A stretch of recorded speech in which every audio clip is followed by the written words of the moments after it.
Welcome back everyone to Tarantula Exotics, and today I have some sad updates for you guys. I didn't lose just one of my spiders, I actually lost two of them. It was for two different reasons. I will get into that a little bit later on in the video. One of them you'll probably see in the title here so you can see what went wrong, because it's going to be a warning here as far as things to look out for when you are keeping your spiders. And the second one, of course, totally unrelated to that issue, but did want to share them both in the same video. Before anyone asks, as far as what I do with my spiders when they do pass on, I usually actually bury them with some of my plants. That way they can kind of give life to something else. That's just my own opinion. What you guys do with yours, totally up to you, of course, but I feel like that's the most appropriate way to pay respect to these animals and to show them that, you know, even after they're gone, I still think about them and still care about them. So with that in mind, let's get into the video and let's show you what happened. Alright guys, so first up, you're going to see the Dolichothele diamantinensis. I brought out its enclosure as well as this vial here. This is where he is, or at least where his resting place was. Again, I will be putting him into a plant. I'll get to him later on actually, because I'll show you the enclosure. Just kind of show you the care he was getting, and I do apologize for the shaky video. I am recording this myself on my cell phone, but you can see here, this is the enclosure. Full water dish, you know, substrate is nice and moist. And then we have some sphagnum moss over here. This was wetter, but I did pull him out a couple days ago to try and rescue him. Unfortunately, he was too far gone and had already passed by the time I found him. But I figured just in case, you know, try and see if I can bring him back to life. And unfortunately, I was unsuccessful in that. But yes, just so you know, this was damp and provided some humidity before. But here's this enclosure. I mean, again, you can see in here, substrate looks pretty damp, water bowl full pretty much still. And he was found actually just in this corner, hang on, right in here. So that's where I found him, unfortunately. But I guess let's get to him and show you what he looks like. This is a little bit graphic, guys, so if you don't want to see, you can look away.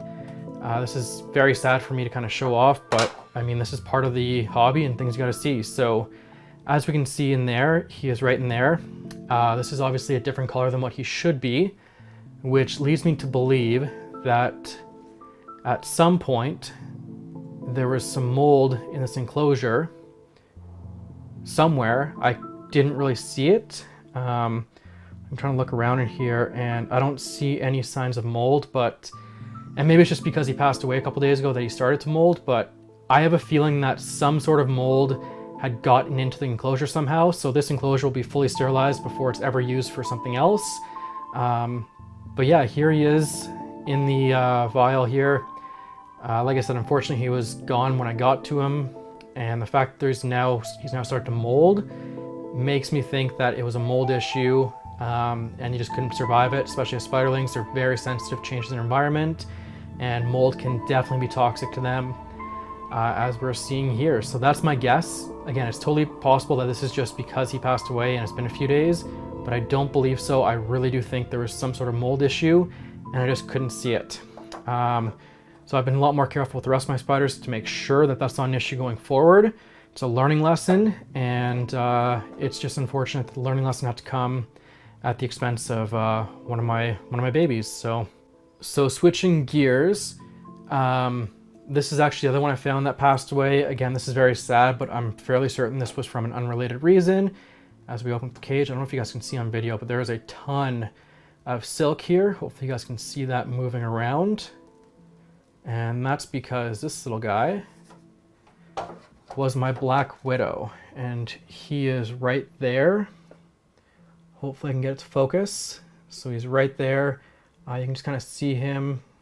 And I say him because unfortunately it does look like it was a male, and that's probably what happened. The male matured out, and unfortunately males for black widows don't have a stellar lifespan, and you know, I think I had him for a total of maybe 3 months, and unfortunately he passed away just a couple days ago, so that was pretty sad to see.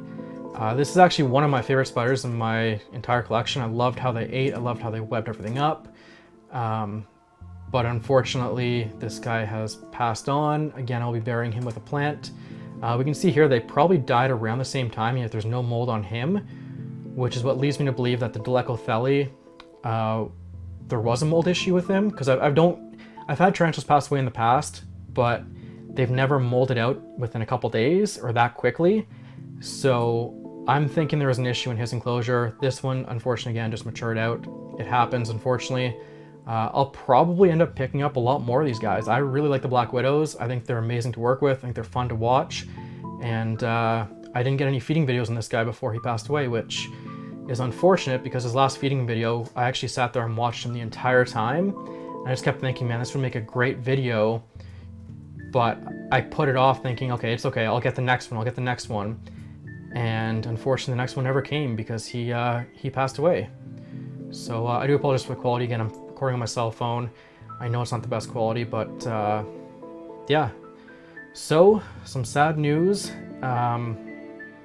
And I mean, it's gut-wrenching seeing any of your animals pass away, let alone 2 in the same week. In fact, like 2 in pretty much the same day. Because I'm pretty sure I found them like a day apart from each other. But yeah, anyways, bit of a switch in tone for this video, but I wanted to present that because I think it's important that we share both the positives of this community as well as the negatives. And unfortunately, sometimes we experience the negatives, and it's best to share it so someone else can avoid making that mistake. If you suspect mold, if you feel like your enclosure is getting too humid, and mold might present itself at a later time, maybe correct that if you can, add more airflow. I had poked very small holes in here, and I'm wondering if I should have went bigger for this guy. You can kind of see him along the sides, more on that side. And I'm wondering if just wasn't enough ventilation for him, and I should have increased the size of those air holes. But again, it's a learning lesson. Find out what went wrong and correct it. So that's gonna do it for this sad update.